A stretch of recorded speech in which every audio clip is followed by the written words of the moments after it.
पिछले वीडियो में हमने क्रिस्टल सिस्टम और ब्रोगेस लैटिस के बारे में स्टडी किया था। आज हम 7 क्रिस्टल सिस्टम को किस प्रकार से मेमोराइज करें और उनके जो पैरामीटर्स होते हैं, एज लेंथ और इंटरफेसियल एंगल, उनको किस प्रकार से हम सिस्टमेटिक तरीके से याद रख पाएं, इसके बारे में अपन आज स्टडी करेंगे।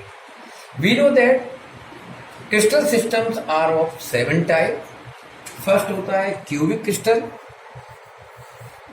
सेकंड होता है tetragonal, third orthorhombic, fourth rhombohedral, fifth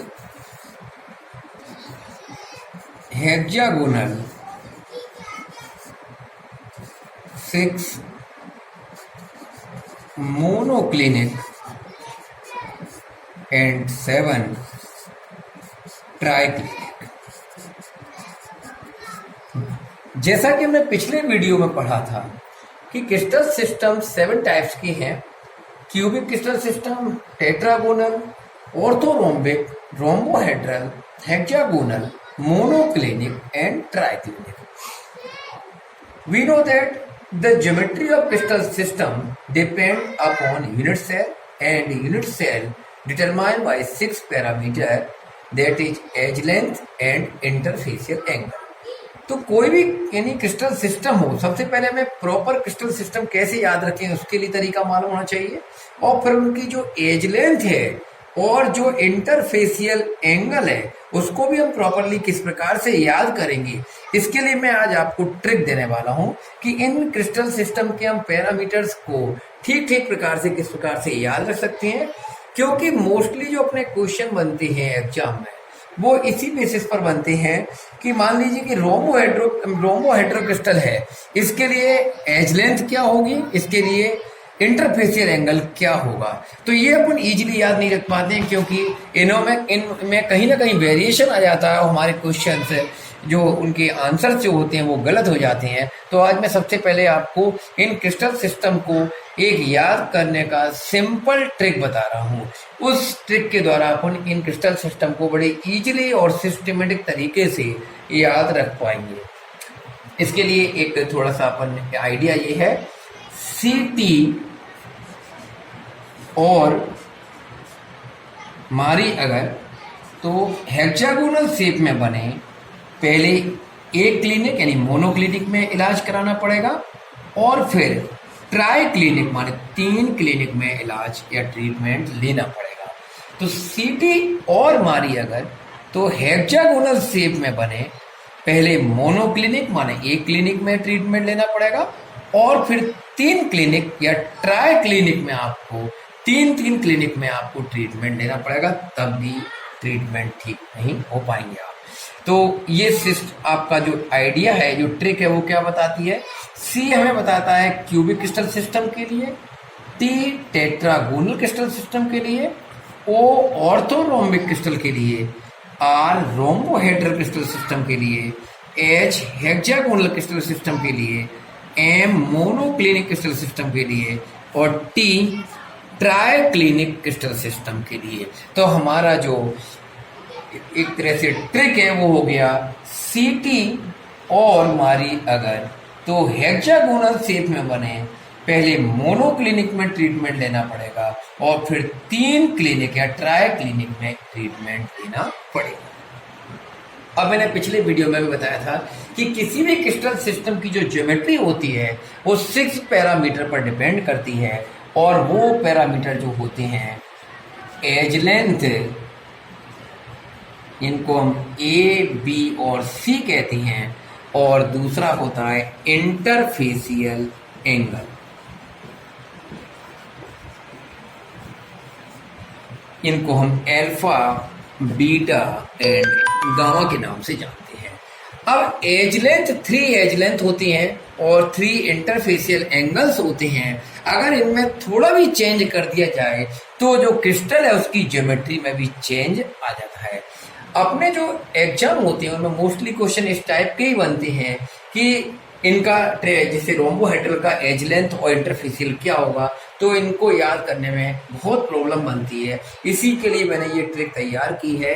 तो पहले तो अपन क्रिस्टल सिस्टम को एक सिस्टमेटिक तरीके से तैयार कर लें, उसके बाद इनकी एज लेंथ और इंटरफेसियल एंगल को भी प्रॉपरली सही तरीके से तैयार कर पाए। सबसे पहले बात करती हैं हम क्यूबिक क्रिस्टल सिस्टम की बात करती हैं। क्यूबिक क्रिस्टल सिस्टम का मतलब होता है all edge length are equal and all interfacial angle are 90 degree. तो सबसे पहले क्यूबिक क्रिस्टल सिस्टम के लिए होता है जो पैरामीटर ए इक्वल बी इक्वल होता है सी। टेट्रागोनल में ए इक्वल तो बी होता है बट सी इक्वल नहीं होता है ए और बी के। तो इसमें डिफरेंस कहाँ आ गया, यहाँ पर था A equal B equal C, यानी तीनों एज लेंथ इक्वल है, लेकिन यहाँ पर A equal B but C is not equal A and B, यानी दो एज लेंथ तो इक्वल होंगे लेकिन तीसरा उसके इक्वल नहीं होगा। थर्ड आता है ऑर्थोरोम्बिक, इसके लिए होता है A is not equal B is not equal C, मतलब यहाँ पर तीनों ही आपके जो एज लेंथ है वो डिफरेंट होंगे, तीनों ही अलग अलग होंगे। रोम्बोहेड्रल, हेक्सागोनल और मोनोक्लिनिक के लिए अपन इसी चीज को दोबारा रिपीट कर देंगे, क्योंकि अपन ने पिछले वीडियो में भी पढ़ा था कि जो रोम्बोहेड्रल होता है उसके लिए एज लेंथ तो इक्वल होता है लेकिन इंटरफेसियल एंगल में चेंज आ जाता है, जो मैंने बायोज्योमेट्री आपको समझाया भी था। तो यहाँ पर ए इक्वल बी होगा एंड सी, यानी कि ए इक्वल बी एंड सी। तो यहाँ पर तीनों ही एज लेंथ इक्वल है। हेक्सागोनल के केस में टेट्रागोनल जैसा ही रहता है, ए इक्वल बी होता है लेकिन C not equal A and B. And monoclinic के लिए A is not equal B is not equal C. अब यहाँ पर अपने 6 पैरामीटर के लिए 6 जो आपके क्रिस्टल सिस्टम्स हैं इनके हम एज लेंथ बड़े इजीली तरीके से याद रख सकते हैं। फर्स्ट अपन 3 की बात करें तो फर्स्ट, सेकंड एंड थर्ड के लिए हुआ। क्यूबिक के लिए A equal B equal C, tetragonal के लिए ए इक्वल बी है but C is not equal A and B, orthorhombic के लिए A is not equal B is not equal C. इसी को हमने फिर रिपीट कर दिया। रोम्बोहेड्रल मैंने पहले भी बताया था क्यूबिक जैसा ही होता है, क्यूबिक यानी कि जो एज लेंथ क्यूबिक में होती है वही यानी रोम्बोहेड्रल में होता है। तो यहाँ पर ए इक्वल बी इक्वल सी रहेगा। हेक्सागोनल में एज लेंथ वही होती है, ये जो टेट्रागोनल का होता है ए इक्वल बी है but C is not equal A and B. And monoclinic के लिए A is not equal B is not equal C. तो यहाँ पे ऐसा कर सकते हैं, इस चीज को हमने रिपीट कर दिया तो हमारे 3 ये हो गए और 3 ये 6 पैरामीटर 6 आपके क्रिस्टल सिस्टम्स की हम एज लेंथ बड़े इजीली तरीके से याद रख पा रहे हैं। अब आता है ट्राइक्लिनिक। मैंने पिछले वीडियो में भी बताया था कि triclinic system are the mostly distorted crystal system. ये सबसे ज्यादा डिस्टॉर्टेड क्रिस्टल सिस्टम माना जाता है जहां पर ना तो एज लेंथ इक्वल होता है और ना ही इंटरफेसियल एंगल। सो इसके लिए जो एज लेंथ होता है वो होता है A is not equal B is not equal C. तो यहाँ पर 7 क्रिस्टल सिस्टम्स के जो एज लेंथ है उनको हम बड़े सिंपल तरीके से याद रख सकते हैं। क्यूबिक के लिए A equal B equal C, tetragonal के लिए A equal B but C is not equal A and B, orthorhombic के लिए A is not equal B is not equal C. Rhombohedral के लिए फिर रिपीट किया A equal B equal C. Hexagonal के लिए A equal B but C is not equal A and B. Monoclinic के लिए A is not equal B is not equal C. और triclinic मैंने बताया सबसे डिस्टॉर्टेड फॉर्म होता है, इसके लिए एज लेंथ इक्वल नहीं होती और ना ही इंटरफेसियल एंगल। तो A is not equal B is not equal C. अब अपन बात करते हैं सेकंड जो पैरामीटर्स होती हैं जिनको अपन इंटरफेसियल एंगल कहते हैं, अल्फा, बीटा और गामा। अल्फा, बीटा और गामा में अगर चेंज आता है तब भी क्रिस्टल की ज्योमेट्री में चेंज हो जाता है। We know that the geometry of crystal system depend upon 6 parameter A, B, C and alpha, beta and gamma। अब बात करते हैं क्यूबिक। क्यूबिक के लिए जो इंटरफेसियल एंगल होता है alpha equal beta equal gamma equal होता है 90 डिग्री होता है। क्यूबिक के लिए A equal B equal C है and alpha equal beta equal gamma equal 90 है। तो ये 100% या कह सकते हैं डेफिनेटली क्यूबिक क्रिस्टल सिस्टम होगा। टेट्रागोनल में A equal B C is not equal A and B था, लेकिन यहाँ पे एंगल अभी भी वही रहेंगे, alpha equal beta equal gamma equal 90 degree ही रहेगा। तो दोनों के एंगल सेम हो रहे हैं। यहाँ पर थर्ड वाली में जाए तो इसमें भी वही पोजीशन रहती है, alpha equal beta equal gamma equal 90 degree. तो यहाँ पर तीनों ही है आपके क्रिस्टल सिस्टम से, यहाँ पर अल्फा बीटा और गामा एंगल कितने के होते हैं, 90 डिग्री के होते हैं। अब इनमें डिफरेंस कहाँ आ गया, यहाँ पर एंगल तो इक्वल है बट एज लेंथ में डिफरेंस आ रहा है। इसके लिए तीनों एज लेंथ इक्वल है, इसके लिए 2 इक्वल है, तीसरी नहीं है, यहाँ पर तीनों कैसी डिफरेंट है, जिसके कारण तीनों क्रिस्टल सिस्टम की ज्योमेट्री कैसी हो गई, अलग अलग हो गई। फर्स्ट को हमने क्यूबिक कहा, सेकंड को टेट्रागोनल कहा, थर्ड को हमने ऑर्थोरोम्बिक क्रिस्टल सिस्टम नाम दिया। रोम्बोहेड्रल है, यहाँ पर रोम्बोहेड्रल में फिर अपन ने रिपीट किया था क्यूबिक वाली कंडीशन को, एज लेंथ ए इक्वल बी इक्वल सी रहेगी, लेकिन इंटरफेसियल एंगल में चेंज आ जाएगा। रोम्बोहेड्रल में तीनों एंगल इक्वल तो होते हैं, alpha equal beta equal gamma, but not equal 90 degree, 90 degree के नहीं होते। यहाँ पर 90 डिग्री के थे, यहाँ पर 90 डिग्री का नहीं है। तीनों एंगल अभी भी बराबर है, लेकिन वो 90 डिग्री के नहीं है। हेक्सागोनल की केस में मैंने आपको वाई ज्योमेट्री पहले भी समझाया था पिछले वीडियो में। हेक्सागोनल के केस में 2 एंगल 90 के होते हैं और एक एंगल 120 डिग्री का होता है, जिसको मैंने पिछले वीडियो में भी एक्सप्लेन किया था। तो हेक्सागोनल के लिए आपके जो इंटरफेसियल आएंगे एंगल आएंगे, अल्फा इक्वल बीटा इक्वल होता है 90 डिग्री, बट गामा इक्वल होता है 120 डिग्री होता है। तो हेक्सागोनल भी अपन इजिली तैयार कर सकते हैं, इजिली याद रख सकते हैं। A equal B but C is not equal A and B, alpha equal beta equal 90 but gamma equal 120 degree. Monoclinic में जो आपके इंटरफेसियल एंगल आते हैं उसको अपन इसी से याद रख सकते हैं। यहाँ पे अल्फा इक्वल बीटा इक्वल 90 है, तो यहाँ पे अपन कर देंगे alpha equal gamma equal 90 degree, but beta is not equal 90 degree. ऐसा कह सकते हैं यहाँ पर 2 एंगल अल्फा और गामा तो 90 के होते हैं, लेकिन बीटा 90 का नहीं होता है। अब आपका लास्ट क्रिस्टल सिस्टम आता है ट्राइक्लिनिक। मैंने कहा ये सबसे ज्यादा डिस्टॉर्टेड होता है। यहाँ पर ना तो एज लेंथ ही इक्वल होते हैं और ना ही इसके इंटरफेसियल एंगल, माने alpha is not equal beta is not equal gamma is not equal 90 degree. ना ही ये इक्वल होते हैं 90 के और ना ही आपस में भी बराबर होते हैं। तो इसके लिए आ जाएगा alpha is not equal beta is not equal gamma is not equal 90 degree. तो ये इंटरफेसियल एंगल सभी 7 क्रिस्टल सिस्टम के बड़े इजीली तैयार कर सकते हैं।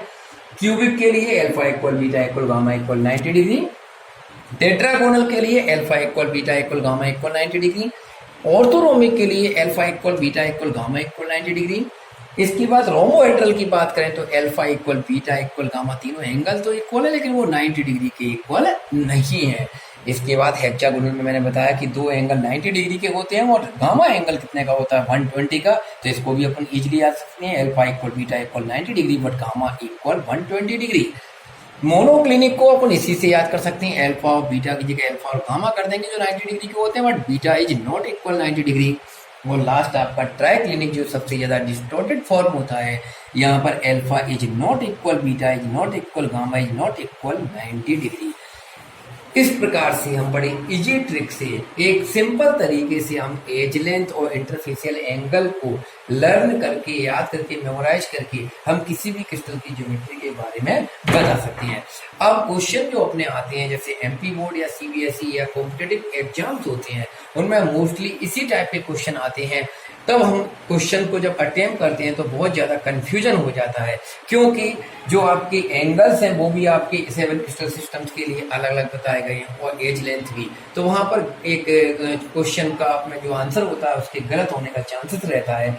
इस ट्रिक को अगर हम याद रखें तो इस ट्रिक के द्वारा सबसे पहले तो हम क्रिस्टल सिस्टम को इजीली तरीके से किस प्रकार से लर्न कर सकते हैं, किस प्रकार से मेमोराइज रख सकते हैं, वो हमें समझ में आता है। वो ट्रिक मैंने बताया था। सीटी और हमारी अगर तो हेक्सागोनल शीट में बने मोनोक्लिनिक में ट्रीटमेंट लेना पड़ेगा और फिर ट्राई क्लिनिक माना 3 क्लिनिक में आपको इलाज कराना पड़ेगा। इसके बाद हमने इसकी एज लेंथ के बारे में बात की और फिर इंटरफेसियल एंगल के बारे में बातचीत की। तो सबसे पहले हमने क्रिस्टल सिस्टम को सिस्टमेटिक तरीके से याद किया। सीटी और हमारी तो हेक्सागोनल शीट में बने मोनोक्लिनिक में ट्रीटमेंट लेना पड़ेगा और फिर ट्राई क्लिनिक। फिर उसके बाद हमने इनकी एज लेंथ को बड़ी इजीली तरीके से याद किया और फिर इनके इंटरफेसियल एंगल को भी याद किया। मैं समझता हूँ ये जो वीडियो है इसके द्वारा अपन आसानी से किसी भी क्रिस्टल सिस्टम के बारे में, उसकी प्रॉपर एज लेंथ और इंटरफेशियल एंगल के बारे में हम बता सकते हैं। तो हमारे जो भी क्वेश्चंस आते हैं उनको हम बड़े सिंपल तरीके से और बहुत ही एक तरह से कह सकते हैं एक्यूरेसी के द्वारा हम उस क्वेश्चंस का आंसर दे सकते हैं। निश्चित रूप से मैं समझता हूँ कि ये वीडियो आप लोगों के लिए बहुत ही यूजफुल साबित होगा। अगर आपको ये वीडियो पसंद आता है तो इसे लाइक कीजिए, इसे सब्सक्राइब कीजिए मेरे चैनल को, और यदि कोई क्वेश्चन बनता है तो उसको आप कमेंट बॉक्स में डालकर देखिए, उसका मैं जवाब दूंगा। Thank you. नेक्स्ट वीडियो में अपन ब्रॉकेस लैटिस के बारे में स्टडी करेंगे। Thank you.